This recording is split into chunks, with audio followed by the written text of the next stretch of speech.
Never fucking thought I'd be sleeping with a millionaire in his own home gym, and he'd be screaming my name louder than he ever screamed about family values on TV. My name is Maxim Voronov, I'm 28, and I'm a personal trainer at the most expensive fitness club in Los Angeles, Gold's Elite. If you think that working with rich people is easy, you're fucking wrong. These people are used to buying everything, including the results that they have to earn with sweat and blood. But on the other hand, they pay well. And I need money like air. Rent for a tiny studio in Glendale eats up half of my salary. Student loans hang like a curse. And my parents in Russia think that I've already made it in America. Yeah, made it. I live on a pack of ramen and protein bars. That morning, July 15th, I was training Mrs. Patterson, a 70-year-old socialite who thinks that if she pays $300 an hour, she can do bicep curls with 5-pound dumbbells and tell me about her cats. I had to endure it for another half hour when my phone vibrated. Maxim? This is Dr. Harris from Cedars-Sinai Hospital.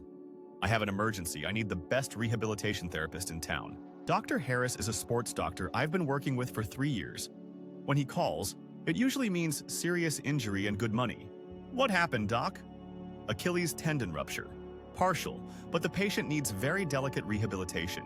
CEO of a large tech company, loves sports, but now on crutches and fucking furious. Mrs. Patterson looked at me with indignation. How dare I be distracted during her sacred workout time? How much is he willing to pay? It's enough to make you forget about all your other clients for the next few months. After training, I rushed to the hospital. Dr. Harris met me at the entrance, an excited old man in a white coat. Maxim, this incident could change your career. Robert Stone? Have you heard of him? I nodded. Who the fuck hasn't heard of Robert Stone? CEO of the technology empire Stone Corp, worth around $5 billion, often appears in Forbes and financial news. Conservative Republican, family values, traditional marriage advocates. Real American dream success story. He was playing tennis last night, landed badly on his left foot. Surgically, everything went well, but he needs a better rehabilitator. I recommended you. We went up to the VIP room. And here, bro, I realized that my life was about to change fucking dramatically. Robert Stone lay in a hospital bed, his left leg in a special brace. And he looked... God, how he looked. Not like the typical 50-year-old CEO with a beer belly and a receding hairline. This guy was 45, broad shoulders even under a hospital gown, steel gray eyes, dark hair with elegant silver touches on his temples. Even angry and frustrated, he was fucking gorgeous. Mr. Stone, said Dr. Harris. This is Maxim Voronov I spoke of. Robert looked at me appraisingly, as if I were a potential investment. His gaze was intense, penetrating. I felt a strange electricity, but quickly pushed the thoughts away. Mr. Voronov, his voice was deep, authoritative. The doctor says you're the best in town. I try, sir. How long will it take for a full recovery? I looked at the medical charts. With proper rehabilitation, 3 to 4 months to full load. But it all depends on how seriously you take the process. He chuckled. Young man, I'm not used to doing things without seriousness. Then we won't have any problems. Okay, but there is a condition. I want to train at home. I do not go to hospitals, clinics, or public gyms. Privacy is above all. Dr. Harris nodded. Mr. Stone has a fully equipped home gym. You will be able to perform all necessary procedures there. What's the pay? I asked bluntly. No point beating around the bush with people of that caliber. $500 for an hour session, Robert answered without hesitation. Plus transportation costs. 5 days a week minimum, sometimes more if needed. I tried not to show shock. This was 3 times my usual rates, even for VIP clients. When do we start? Tomorrow. Elena, my housekeeper, will meet you at the gate at 10 o'clock. He handed me a business card. The address is here. And Mr. Voronov. Yes? I expect complete confidentiality. Everything that happens in my house stays in my house. Of course, Mr. Stone. As we left the room, Dr. Harris patted me on the shoulder. Congratulations, Maxim. You just hit the jackpot. Driving home in my beaten-up Honda Civic, I couldn't shake the strange feeling. Something about the way Robert Stone looked at me, his presence, the electricity between us. It was unsettling. I tried to rationalize this. Just professional interest, admiration for successful person. Yes, he is an attractive man, but I'm not gay. I mean, I never felt anything for the guys before. A few girlfriends over years, normal relationships, Normal sex. Nothing spectacular, but nothing to suggest I might be different. But his eyes, his voice, that commanding presence. Fuck, what's happening to me? At home, I Googled it. Stone Core Technology, founded 15 years ago, now worth billions. Divorced 3 years ago, one daughter, Sophia, 19 years old, studying at Stanford. Active in Republican politics, donated millions to conservative causes.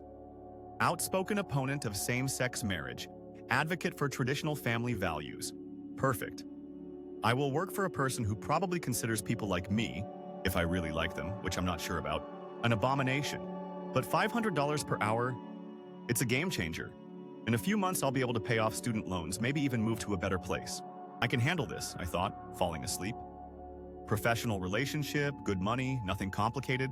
Just help rich conservative recover from injury. What could go wrong? Oh, if I knew that in 2 weeks I would be lying naked with him in his home gym, and he would whisper my name between kisses. But that's a completely different story.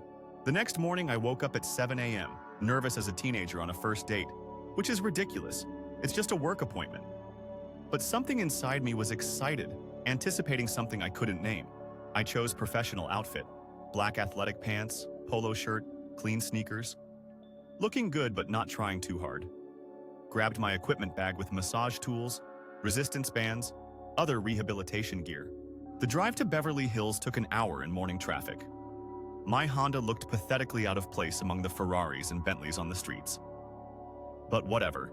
I belong here professionally, if not socially. The address led me to massive iron gates with an intercom system. The mansion beyond was breathtaking. Modern glass and stone construction, probably worth more than 20 million. Perfectly manicured landscaping, a fountain in the center of a circular driveway. I pressed the intercom button. Yes? Maxim Voronov, here for Mr. Stone. Gates opened with smooth electronic hum. I drove up to the main entrance where a middle-aged Latina woman in a neat uniform stood. Mr. Voronov? I'm Elena. Mr. Stone is waiting for you. Inside house was even more impressive. High ceilings, expensive art on walls, marble floors that probably cost more than my annual salary. Everything screamed wealth and taste. The home gym is downstairs, Elena explained, leading me to the elevator. Mr. Stone is already there. Elevator doors opened to reveal space that made my Gold's Elite look like community center. State-of-the-art equipment worth easily $500,000. Full range of cardio machines, weight systems, rehabilitation tools I'd only dreamed of using. And there, sitting on a bench press in a simple gray t-shirt and athletic shorts, was Robert Stone. Without hospital gown, without business suit, he looked incredible. Broad chest visible under fitted shirt, muscular arms, strong legs. Well, one strong leg currently. Even with crutches leaning nearby, it radiates power and control. Mr. Voronov, he stood up carefully, balancing on good leg. Welcome to my home gym. It's incredible, Mr. Stone. Please, call me Robert when we're training, less formal. Okay, Robert.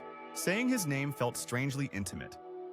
He smiled slightly, and I noticed how it transformed his face from stern businessman to something warmer, more human. So, he said, where do we begin? As I unpacked my equipment and started explaining the rehabilitation protocol, I tried to ignore the way his eyes followed my movements, the way my pulse quickened when I accidentally brushed his arm while examining his injured leg. Professional, I reminded myself. Keep it professional. But already, 10 minutes into our first session, I could feel something building between us. Something that had nothing to do with injury recovery and everything to do with chemistry I didn't want to acknowledge. This was going to be harder than I thought. The first half hour was professional.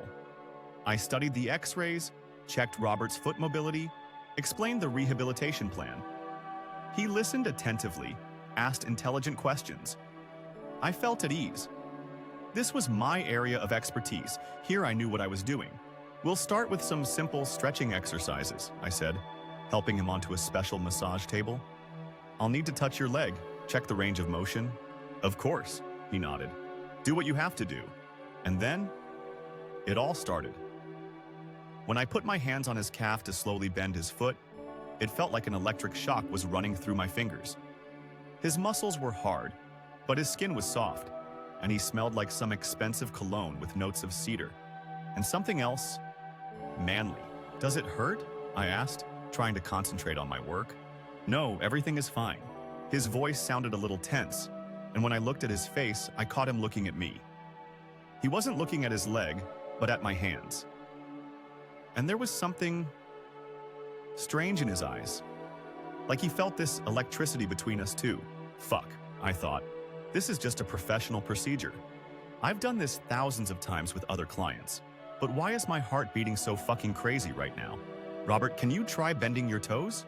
He did the exercise and I supported his foot with my palms. My hands literally wrapped around his leg and I couldn't help but notice how beautiful his feet were. Well-groomed, strong, with long toes. Oh my God, what am I thinking? These are feet, normal human feet. But why do I have this strange sensation in my stomach? Excellent, I said, releasing his leg. Now we need to work on the thigh muscles. An Achilles injury produces compensation patterns all over the leg. What does this mean? I will need to massage the muscles above the injury site so that they do not become tense. I grabbed some massage oil from my bag. Professional grade, nothing special. But when I applied it to my hands and placed my palms on his thigh, the world seemed to slow down. His skin was warm under my fingers. His muscles were hard from years of tennis and gym workouts. I began to slowly knead the tight spots, and Robert groaned softly in relief. Does it hurt? I asked again. No. Good. Very good. Something in the way he said it made me glance at his face.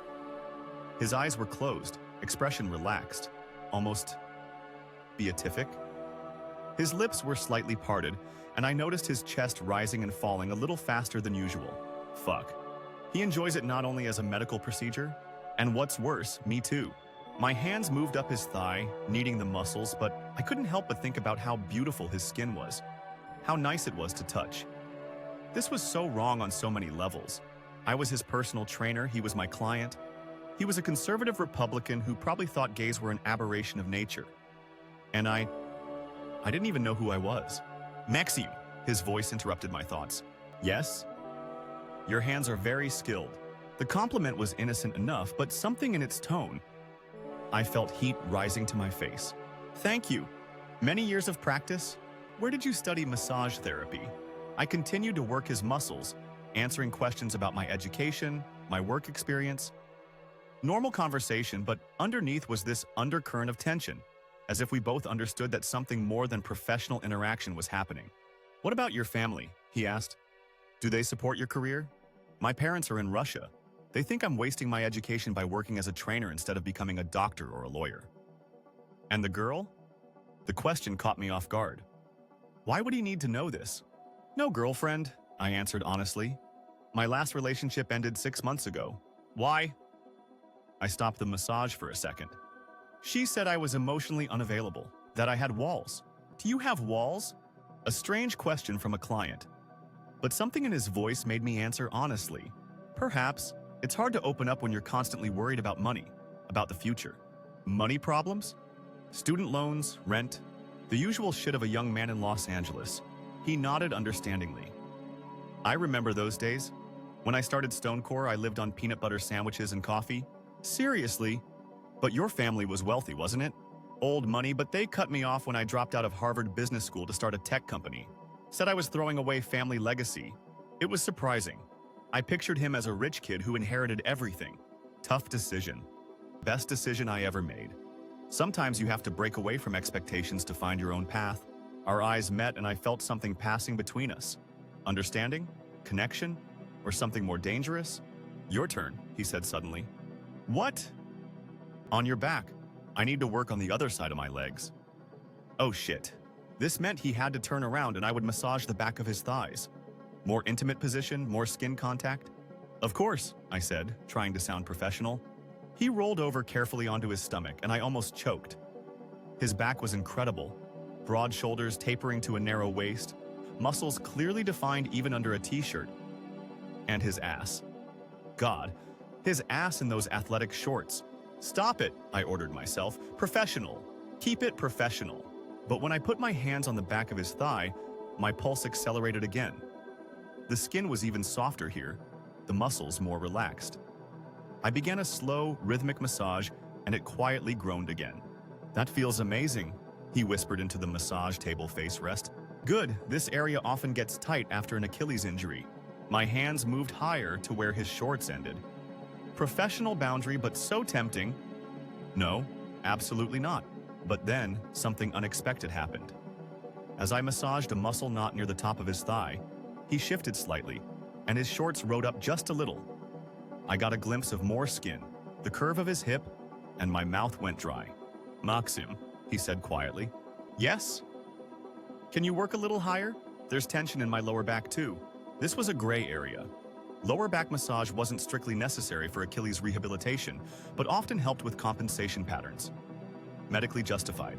So why were my hands shaking? Of course, I agreed. I moved to the head of the table and started working on his lower back through his t-shirt.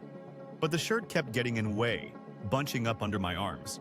"It would be easier if you removed your shirt," I said, immediately regretting the words. Pause. Long pause. "Okay," he finally said. He sat up, winced slightly from the movement, and pulled his t-shirt over his head. Holy fucking shit! His torso was perfect. Broad chest with just right amount of hair, defined abs, strong arms. Tan lines from tennis courts, small scar near his collarbone that somehow made him even more attractive. "Something wrong?" he asked, noticing my stare. "No, just, you obviously took care of yourself." He smiled slightly. "Tennis 4 times a week, gym sessions, healthy diet. It is important to maintain physical fitness at my age." "Your age? You look incredibly good." The words came out before I could stop them. Too personal, too admiring. "Thank you," he replied, and there was that slight blush on his cheeks. He laid back down and now I had full access to his bare back. Warm skin, defined muscles, subtle masculine scent. I began massage, trying to concentrate on medical aspects, but my mind was going crazy. How could skin feel so good under hands? How could someone's back be so beautiful? "Maxim," he said after a few minutes. "Yes?" "Can you tell me something?" "What?" "Do you ever feel confused about what you want?" Strange question. What do you mean?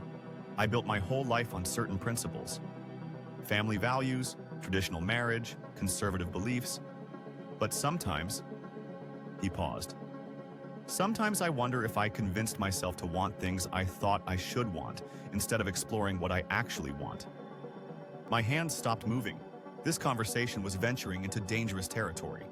"That's pretty deep for a massage session," I said carefully. "Sorry, probably inappropriate. It's just, you seem like someone I can talk to honestly." "Why?"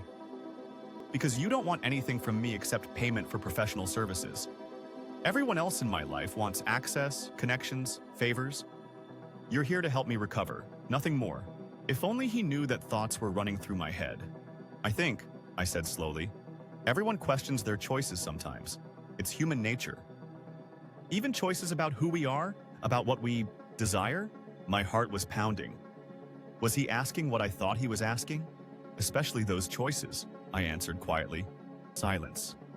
Long, charged silence where only sound was his breathing and my hands moving against his skin. "Maxim?" "Yes?" "Thank you for listening, for understanding, certainly." But I wasn't understanding anything. I was confused as hell about what was happening between us, about what these feelings meant, about where this could possibly lead. All I knew was that when the session ended an hour later and I packed up my equipment, I didn't want to leave. And when he walked me to the door, limping slightly but moving better than before, and said, "Same time tomorrow?" With a hopeful expression, my answer came without hesitation. Absolutely. Driving home, I couldn't stop replaying the conversation, reliving the sensation of his skin under my hands, wondering what he meant by his questions about desire. Was I imagining undercurrent between us? Was this just rich, lonely man enjoying human touch and friendly conversation? Or was something real developing? And more importantly, what exactly did I want from this situation? Because one thing was becoming clear. Whatever was happening between Robert Stone and me, it was heading far beyond professional trainer-client relationship. And that scared the hell out of me. Fuck. I thought about him all night. About the way his skin felt under my hands, about the moan he made during the massage, about how he asked about my desires. I was tossing and turning in bed like a teenager after his first kiss, and it fucking pissed me off. What was happening to me? I wasn't gay, never had been. I'd had girlfriends, normal sex, I'd never even looked at a guy that way. But now I couldn't get Robert Stone out of my head. His gray eyes, his broad shoulders, the way he said my name. I woke up this morning with a fucking boner, and in my thoughts was not some abstract image of a woman, but specifically Robert. Lying shirtless on the massage table, looking at me with this strange look. "What the fuck?" I muttered as I walked into the shower. The cold water helped a little, but the thoughts wouldn't go away. I tried to rationalize it. Maybe I was just stressed about money, and my brain was confusing appreciation for being well paid with something else. Yeah, right. It's not attraction, it's just gratitude. But when I pulled up to his house and saw Robert waiting for me at the entrance to the gym, my heart did a somersault. He was wearing a dark blue t-shirt that emphasized his eyes and shorts that showed off his muscular legs. Even the crutches didn't make him any less attractive. "Good morning, Maxim," he smiled, and I felt warmth in my chest.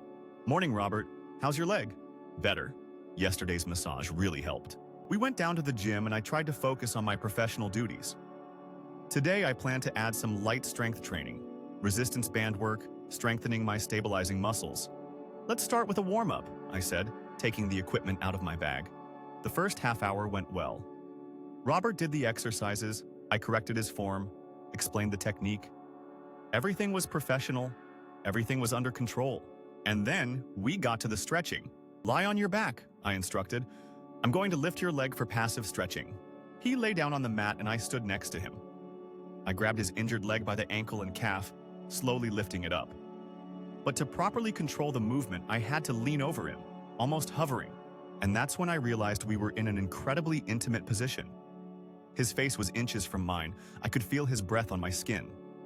His eyes were looking straight into mine, and there was something about them. "Maxim?" he whispered. "Yes?" "I have something to tell you." I was still holding his leg. We were still so close. "What?" I thought about yesterday's conversation all night, about what I said about desire. My heart started beating faster. And I realized I wasn't talking abstractly. He swallowed. "I was talking about you." Time stood still. I looked into his eyes, unable to move, unable to speak. "I know it's fucking crazy," he continued. "I've been against this my whole life. I've stood for traditional values, condemned same-sex relationships. But with you, God, with you, I feel things I've never felt with any woman." "Robert, tell me I'm not the only one." His voice was almost pleading. "Tell me you feel this connection between us too." I should have said no. I should have backed off, maintained professional boundaries, ended the session and never returned. It was the only sensible thing to do. Instead, I dropped his leg and leaned closer. "You're not the only one," I whispered, and then he raised his hand, touched my face, and I closed my eyes at the touch. His fingers were warm, a little rough from tennis, and they traced my jaw so gently. "I don't know what I'm doing," he said quietly. "Me too." "But I know I want to kiss you." I opened my eyes and looked at him. "Robert, if we do this, we can't pretend that nothing happened. I don't want to pretend." And then I leaned over and kissed him. His lips were soft, warm, and when he kissed me back, I felt something inside me click into place. It was like I'd been searching for something my whole life, without even knowing what it was, and I finally found it. The kiss was cautious at first, exploratory. But when his hand tightened around my neck, pulling me closer, something inside me snapped. I deepened the kiss and he moaned against my lips, and the sound, fuck, that sound made me lose all control. I practically lay on top of him, kissing him deeper, harder. His hands were in my hair, on my back, pulling me closer. I felt the heat of his body beneath me, the hardness of his muscles, and my own body reacted so intensely. "Maxim," he gasped between kisses. "God, what are you doing to me?" "I don't know," I answered honestly, kissing his neck. "I've never felt anything like this before." "Never?" "Never." I raised my head to look at him. "And you?" "Never," he shook his head. "I thought I was completely straight. But with you I feel alive for the first time in years."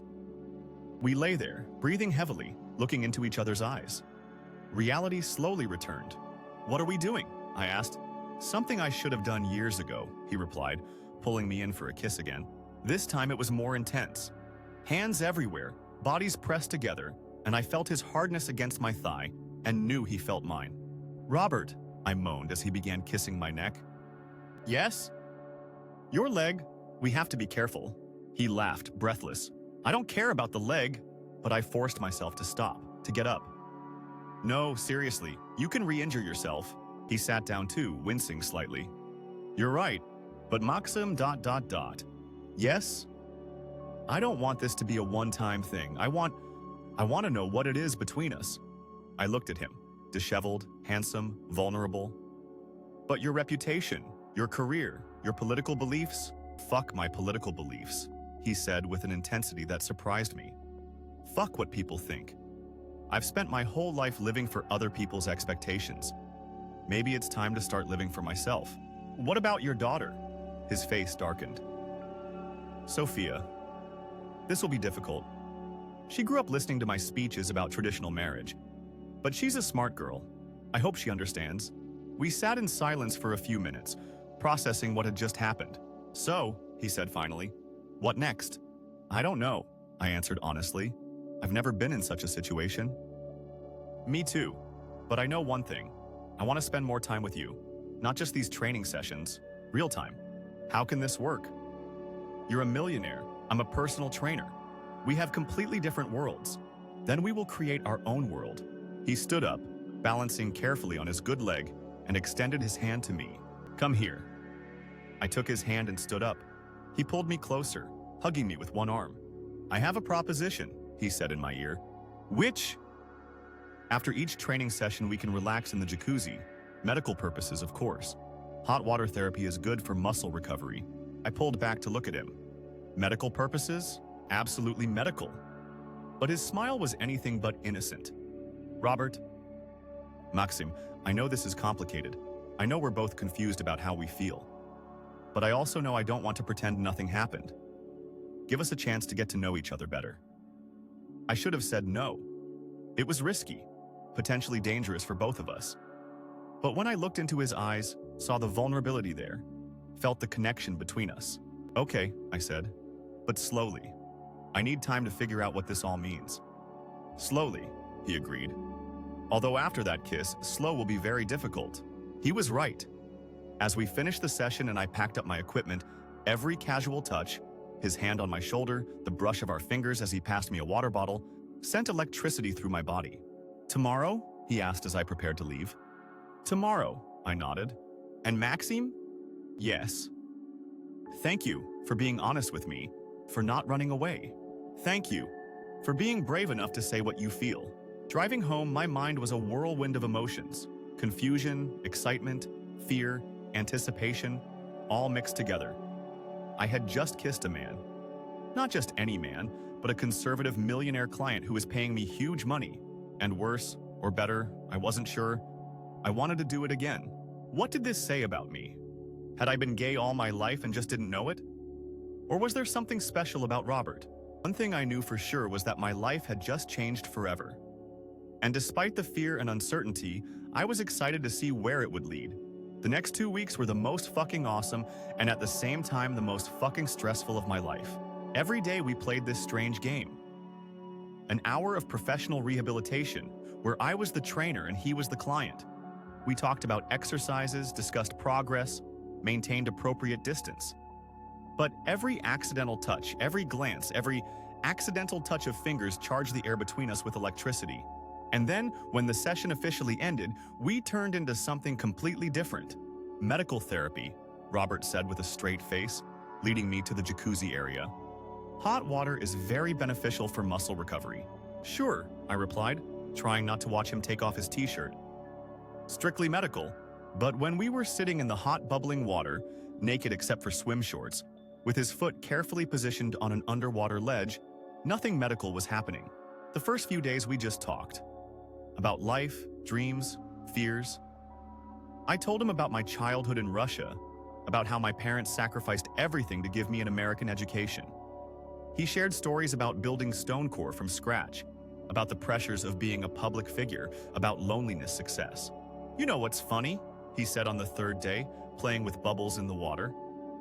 "I have everything that people consider important. Money, power, respect. But before I met you, I didn't understand what actual happiness was. Do you understand now? He looked at me with such intensity that my heart skipped a beat. Now I realized that everything else was just existence. Gradually, the physical distance between us in the jacuzzi became smaller. The occasional touch of feet underwater. His hand on my shoulder when he explained something. My palms on his back when I checked healing progress. And then, on Friday of the second week, something shifted. We finished a particularly intense training session. Robert's mobility improved dramatically, and I was genuinely excited about his progress. "Robert, this is incredible," I said, watching him do a single-leg calf raise without pain. "Another month of this kind of progress, and you'll be able to return to tennis." "Really?" His face lit up. "Absolutely. Your recovery is going even better than I expected." He came up to me, no longer crutches, just a slight limp, and suddenly hugged me.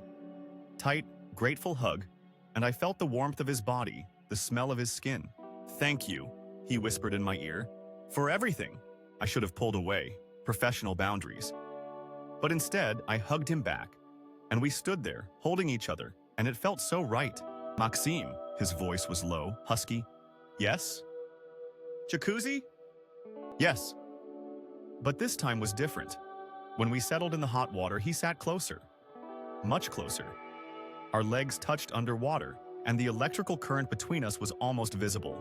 "Maxime," he said softly. Can I kiss you again?" Instead of answering, I moved closer, and our lips met.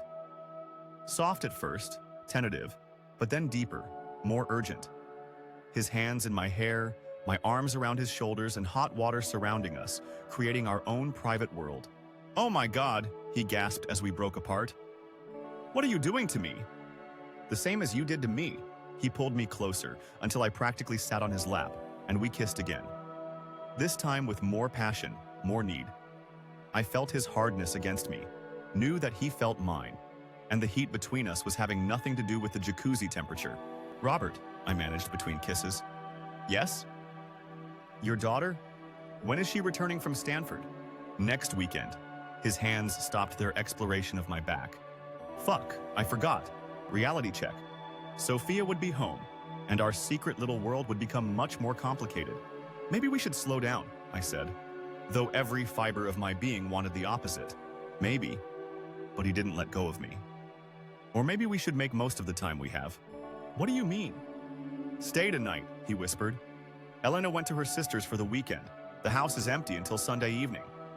My heart pounded. "Robert, I know this is a big step, but Maxime, I can't stop thinking about you, about this, about us. What if someone finds out?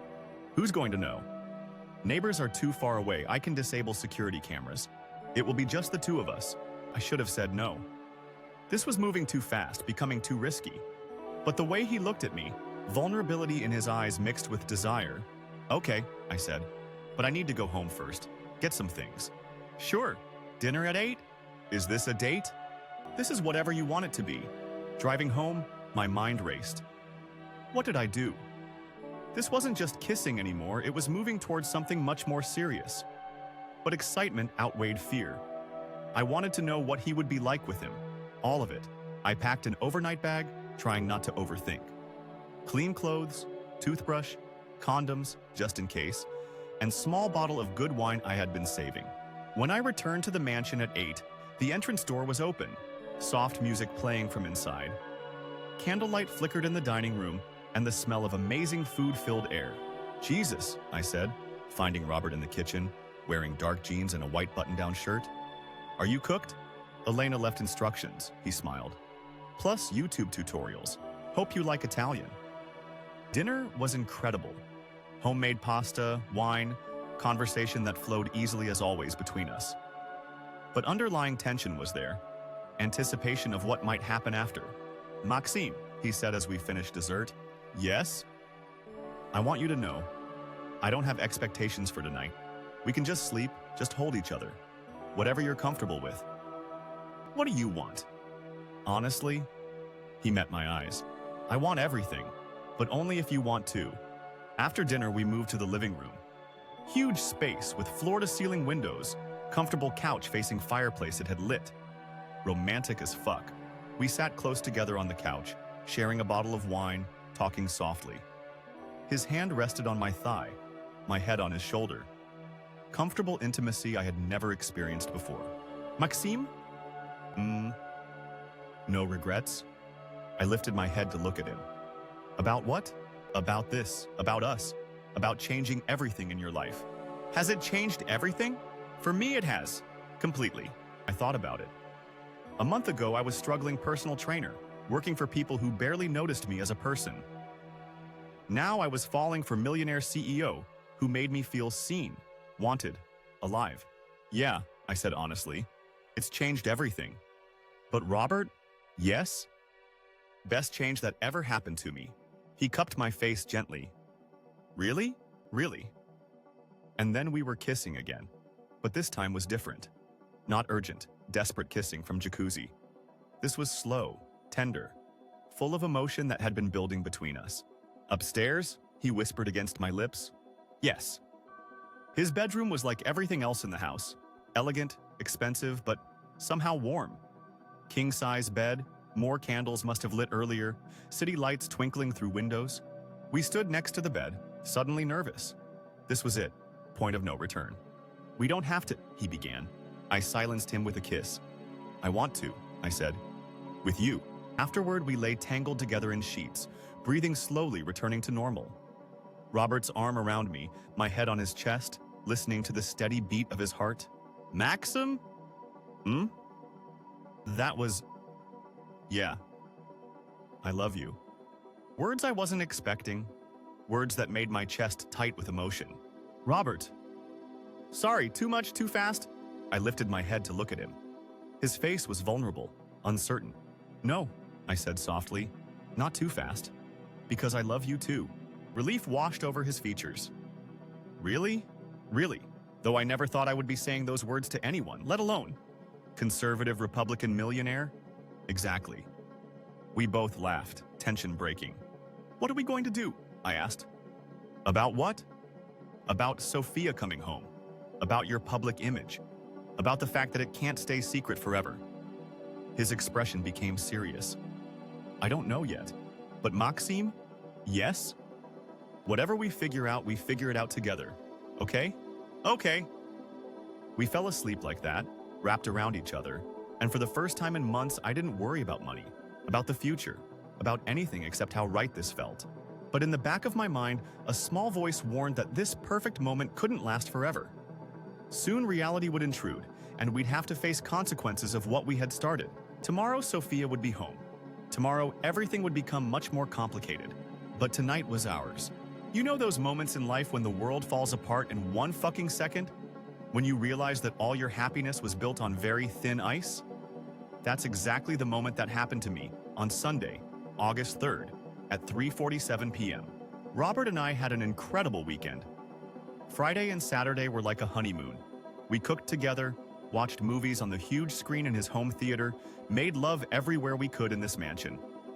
In the shower, on the kitchen counter, on the sofa in the living room in front of the fireplace. Sunday morning, we lay in bed, lazy and satisfied, planning when Sophia would return from Stanford. She'll be here around 6 in the evening, Robert said, kissing my neck. We've still got a few hours. Do you think she'll suspect anything? Why should I? You're my physical therapist, perfectly legitimate reason to be here. What if she notices chemistry between us? Robert raised his head, serious expression. Maxime, I know this will be difficult, keeping this secret from her, but I'm not ready for that conversation yet. I understand, but how long can we hide this? I don't know. Maybe never. Maybe it will just be our secret forever. Something in his tone made my stomach twist. Do you regret this? Us? Fuck no, he said firmly. Best thing that ever happened to me. But Maxim, my reputation, my business connections, political relationships, they're all built on a certain image. Conservative family man, traditional values. If this comes out, is your career more important than us? He did not answer immediately, and that silence said more than words. It's complicated, he finally said. Red flag. Huge fucking red flag. But I was so in love, so happy, that I pushed these concerns away. Let's not think about it today, I said. We still have a few hours. After lunch, we decided to use the time wisely. One last training session plus recovery therapy, in the jacuzzi before Sophia's return. The workout was playful, flirty. Robert's mobility was almost completely recovered, and he was showing off, doing the exercises with extra enthusiasm. Show off, I laughed, watching him do a perfect single leg squat. I'm just motivated, he winked. A good trainer brings out the best in clients. Oh, really? What else should a good trainer do? Come here and I'll show you. He pulled me close, kissed me deeply right there in the gym. A passionate, hungry kiss that made my knees weak. Jacuzzi, he muttered against my lips. Now, we moved to the jacuzzi area, already starting to undress. Robert was pulling off his shirt when we heard it. Sound of garage door opening. We are both frozen. Sophia? I whispered. She's not supposed to be here until 6, said Robert, panic creeping into his voice. It's only 4. Sound of car door slamming. Footsteps. Shit, muttered Robert, frantically putting his shirt back on. She must have left Stanford early. What do we do? Just act normal. You're here for training session. Nothing unusual. But my hands were shaking as I grabbed my equipment bag. Everything in the jacuzzi area looked too intimate. Candles still burning from romantic morning, wine glasses from lunch, atmosphere screaming that here was much more than physical therapy. Daddy? Sophia's voice echoed through house. I'm home. Down here, sweetheart, called Robert, trying to sound casual. Sound of heels clicking downstairs. Sophia appeared in the doorway of the gym area. Tall, elegant girl with dark hair like her father's and sharp, intelligent eyes. Designer clothes, expensive bag, everything about her screamed privilege. But the way she looked at the scene, suspicious. Taking in the candles, intimate atmosphere, the fact that we both looked flustered. Oh, she said, voice cool. I didn't know you had appointment today. Sophia, meet Maxim Voronov, my physical therapist, Robert said quickly. Maxim, my daughter Sophia. Nice to meet you, I said, forcing a smile. She looked me up and down, clearly unimpressed. Physical therapist, right? Tone suggested she didn't believe the professional nature of our relationship. How was the drive from Stanford? Asked Robert, trying to change subject. Fine. Left early because I finished last exam. Her eyes kept flickering between us, reading body language, noticing details. Daddy, you look different. Different how? I don't know. Happier? Relaxed? Robert's face went slightly red. Just feeling better about recovery? Uh-huh.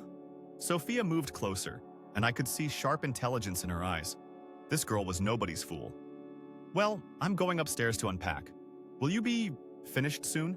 Just wrapping up, said Robert. Good. I was hoping we could have dinner together. Just 2 of us. Catch up. After she left, we were both exhaled heavily. Close call, muttered Robert. Too close. She definitely suspects something. She's always been perceptive, but she doesn't know anything for sure. But I had bad feeling about this. Something in the way Sophia looked at me, dismissed me, made it clear she saw me as a threat. We quickly finished the session, keeping everything strictly professional now. When I was packed up to leave, Robert walked me to the door. Tomorrow? He asked quietly.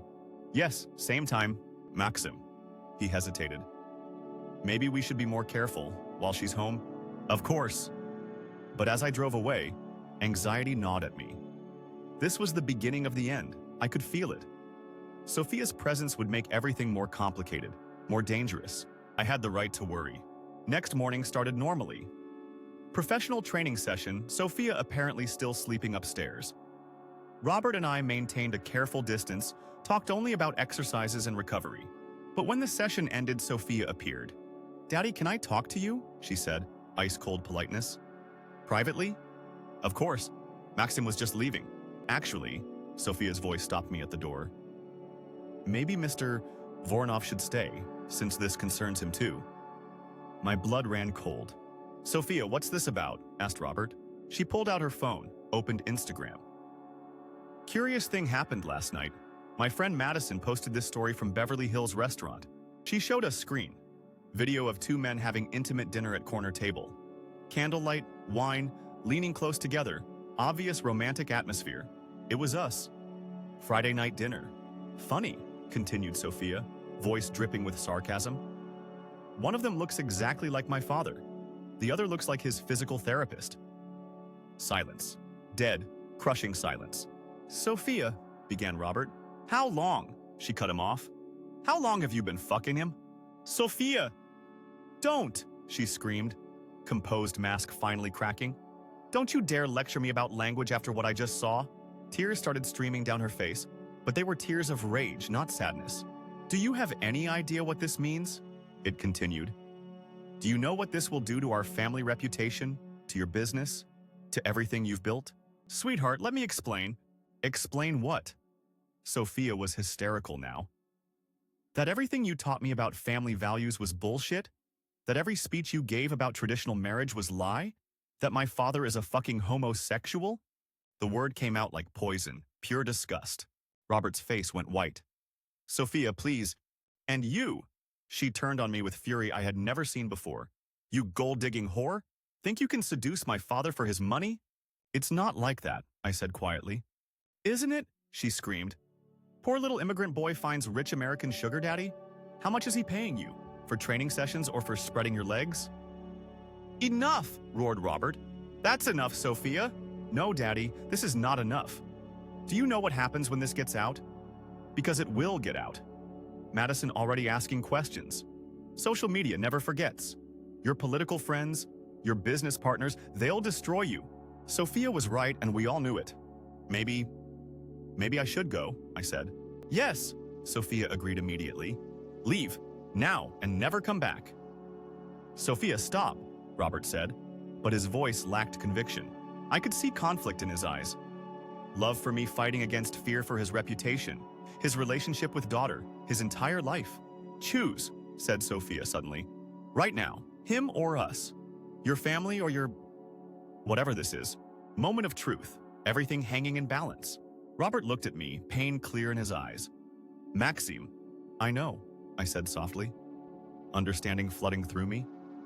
Of course he would choose family. Of course status and reputation mattered more than what we had. I had been naive to think otherwise. It's okay, I added, gathering my equipment. I understand. Maxime, wait. No, interrupted Sophia. Let him go. And Daddy, if you ever see him again, I'll make sure everyone knows about this. Every news outlet, every social media platform. I'll destroy both of you. The threat was clear. Sophia held all cards. I walked toward the door, hoping Robert would stop me, would choose love over fear. But he didn't. At threshold, I turned back. Robert? He couldn't meet my eyes. Goodbye, I whispered. Driving away in the rain that had started falling, I felt completely numb. 3 weeks of pure happiness, gone an instant. Man I loved, gone. Future I had started to imagine, gone. My phone is buzzing. Text from Robert. I'm sorry, I love you, but I can't lose her too. I deleted it without responding. 6 months later, I was working at different gym, new clients, new routine. Still thinking about him every day, missing him every night. Then, one Tuesday afternoon I saw him, coffee shop downtown. Sitting alone, looking older somehow. Tired. When our eyes met across the crowded room, everything came flooding back. He stood up, walked over. Maxime. Robert? How are you? Surviving? You? Missing you. Every fucking day. Silence. So much unspoken between us. Sophia? At Stanford. We barely speak now. She got what she wanted, but the cost was everything good in our relationship. I'm sorry. I'm sorry too, for choosing fear over love, for being coward. Another silence. Coffee? He asked hopefully. I looked at him. This beautiful, broken man who had given me the best and worst months of my life. I don't know if that's a good idea. Please, just coffee, just talking. Part of me wanted to walk away, protect myself from more heartbreak. But bigger part missed him too much. One coffee, I agreed. As we sat down together, I wondered if people ever really get second chances. If love can survive betrayal. If sometimes choosing yourself over fear is possible. I didn't know answers, but I was ready to find out.